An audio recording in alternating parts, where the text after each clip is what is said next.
Mga mami, alam ko, relate na kayo dito. Ayan na, luto na yung aming dinner for tonight. O, ayan na siya. Titingnan natin ha. Yung ginawa ko na to ay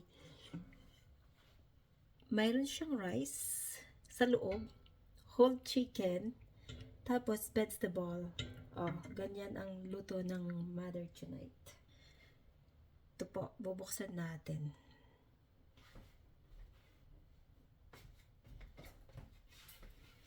Tingnan natin kung talagang luto sa loob, ha.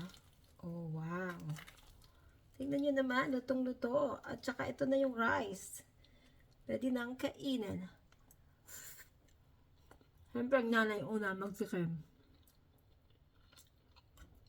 Ayan yung carrots. Sinama ko na doon.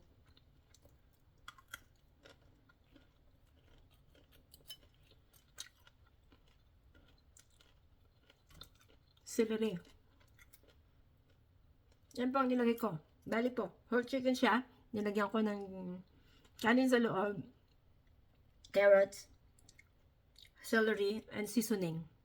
Actually, ang sarap. Parang yung kanin sa loob, parang fried rice na siya. Oh, di ba?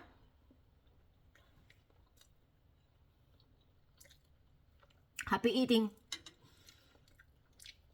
Sa mga mami dyan, sa mga masisipag na mami, alam ko, lahat po ay marunong magluto. Pag talagang nanay ka na, marunong ka na magluto. Ayan, di ba? O, ayan ang aming hapunan. Pero tinikman ko na, inuna ko na. Ang sarap. Crispy siya. Ang ginawa ko dito ay, binake ko lang naman siya. Tapos, naluto na siya. Sa 350 degree lang siya.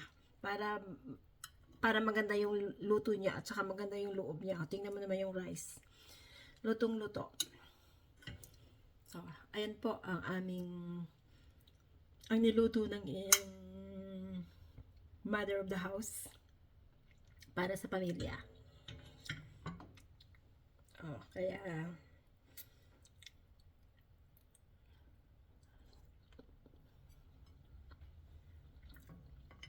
sa akin po, ang ingredients nito ay simple lang.